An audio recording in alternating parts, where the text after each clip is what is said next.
Hello and welcome back. So my name's Craig. I do crazy videos on RC cars and particularly drones, and I'm guessing you're watching this because I've got myself a new drone.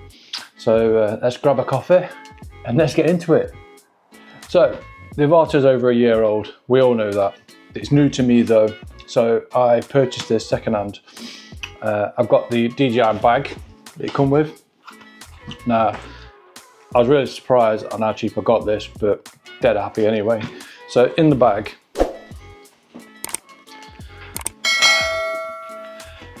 I'm really happy at how it's laid out.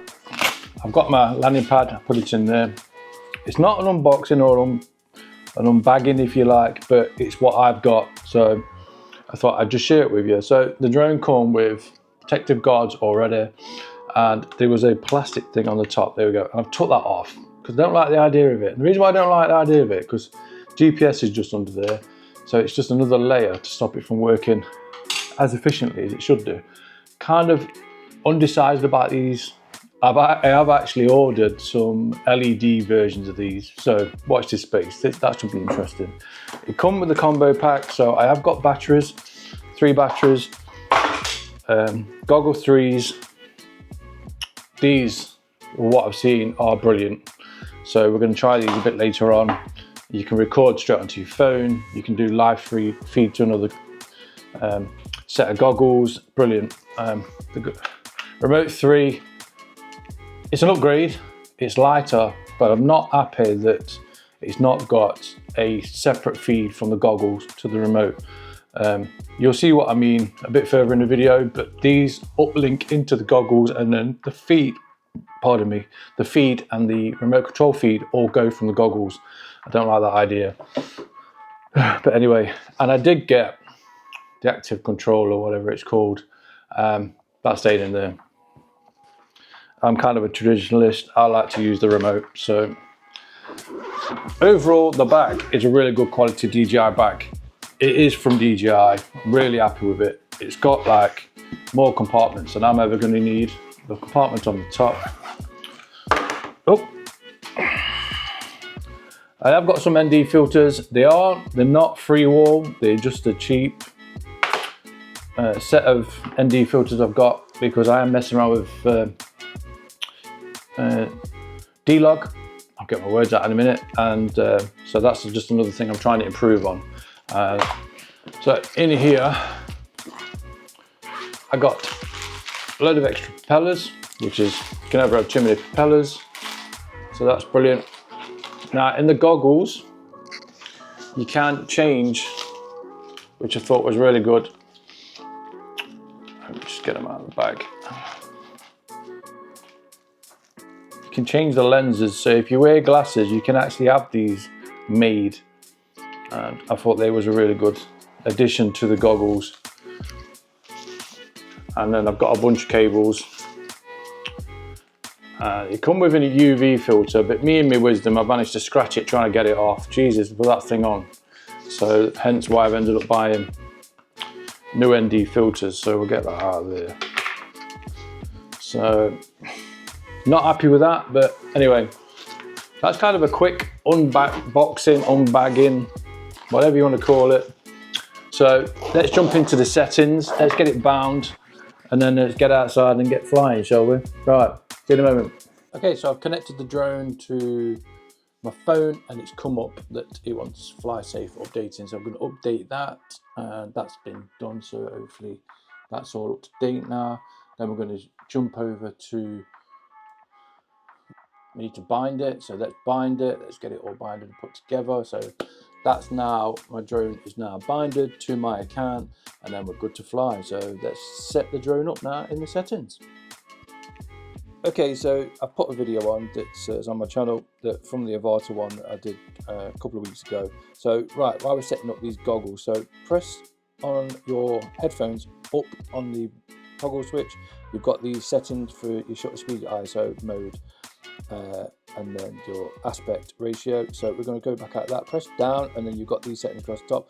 The things I love about these goggles is you've got share live view to your mobile device, and I like to share it to my phone so then I can do the recording of the screen, and then you'll see this a bit later on, but we'll come back out of that.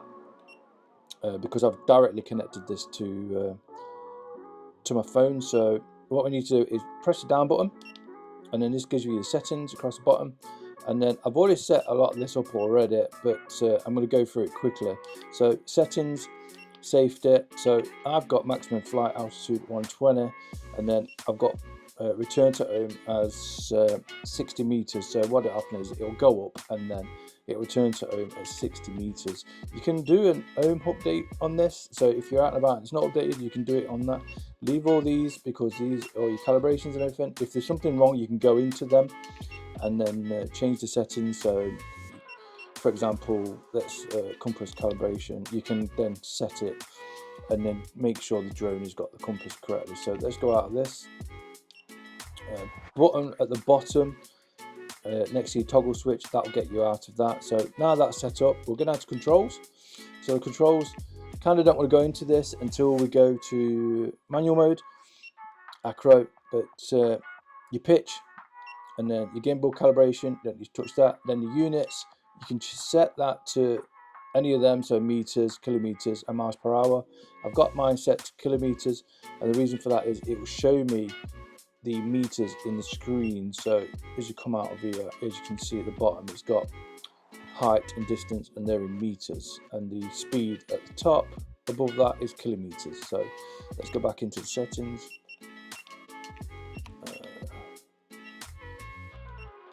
So if I change that to miles per hour and then come out of there quickly, it will show, you'll go feet and then miles per hour, so you can see how fast it's going there. But I like it the other way around, so I'm going to change that back. Let's go down there and put that to kilometers, and then when you come out of there, you can see it's set to how I like it. Meters, height and distance, and then kilometers. I can work it out better in my head that way. So right, let's go back down to settings and then controls. There's nothing else really I want to do in there at the moment. And then we'll go down to camera settings. So this is a big thing for me. So I like to make sure it's in aspect at 16.9. Video quality I've set to 4K 60 because I use this for YouTube and various other things. My field of view is wide. I don't like ultra wide because it can distort it a little bit when I'm trying to get into tight obstacles and stuff like I am now, as you can see on the video. I like just to have it wide, so I've got a good field of view. Rock steady is set. You can do the horizon steady, but I like rock steady. ISO, leave it at that, to 6400. Now the grid lines is a big thing for me, so you can turn them off, and then if we go out, you can see you've just got a line in the middle. I don't kind of like that because I can't judge the gaps and so forth. So I'll go back into that, and this is the one I like to have for myself. Ooh, wrong one. Back down to camera, and then go down to grid lines. I like it. You can put it on the top one, which is okay. It gives you kind of a good view. As you can see, you can line your drone up nicely to gaps, but I don't really like it. You can kind of, this is my fail safe that I like to use in my head, if you like. So I'll go down to grid, and then I'll use that one. It's the third one down, and now you can see there's a square box in the middle. That's my safe spot. So if I can get through a gap in that, I know I'm safe, and I'll kind of try and run up to it and then see. Okay, so the video finished, so I'll put the golf course one on. That's on my channel as well, just so it's a bit more interesting to look at. Let's put it on full view. There we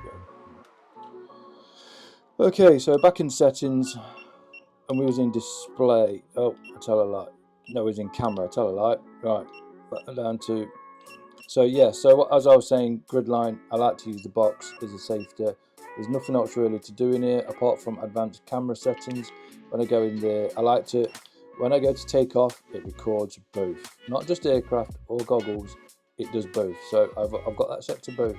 And then if you get auto record take off, you'll never forget to take it. You'll never forget to hit the record button then. There's the amount of times I've took off, done the most amazing video, and I'm like, oh dear, I didn't record it.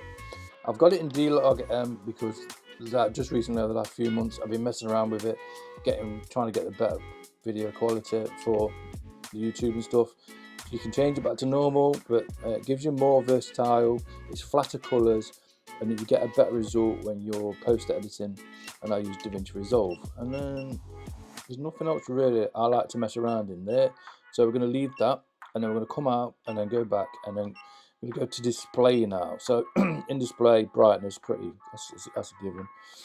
And then scaling, keep it to 100% because it don't get distorted in the screen. Home point, that's good. And then picture in picture, that's with these new goggles 3, so you can get a picture that sits in the corner. Quite like that. So that's it for that. And then we'll press on more, and then that gives you your wireless streaming. Okay, let's head outside and have some fun. Okay, let's get in the air. So the plan for this is the first time I'm flying it, so I'm flying to normal mode. So we're going to start with N in the left hand corner, as you can see there. That's to say it's in normal mode. You've got 3 modes: normal, sport and manual. We'll go through them later. And then the next one in is high. How high I'm from the ground. I've set mine to meters rather than the other one. I like to work in meters, but you can change it to the other one. When you do change it to the other one, by the way, your kilometers on your speed, which is above your distance, that changes to miles per hour, so you can judge then how fast you're going. But I'm not too bothered about how high, I'm more bothered about how low I am to the ground. So not too bothered about that. In the red there, you can see that's how high I am from the ground, and that's kind of saying in the red, you're a bit close, be careful.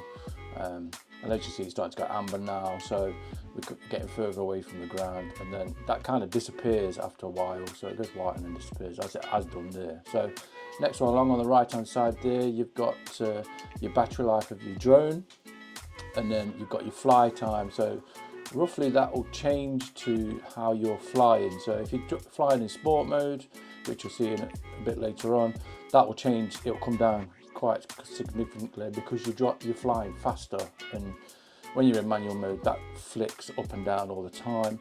And then the next one in is RC and HD. That's basically your signal from your goggles and also your remote into the drone. Just be mindful that the remote with these goggles 3 runs through the goggles then to the drone, where with the old setup that I've got, which is the RC2, that runs directly to the drone. So you've got 2 signals that run to the drone rather than 1. So that was quite a big difference, and there's a few times where it goes red across the bottom of the screen. You'll see it's a bit further along, I'll point that out.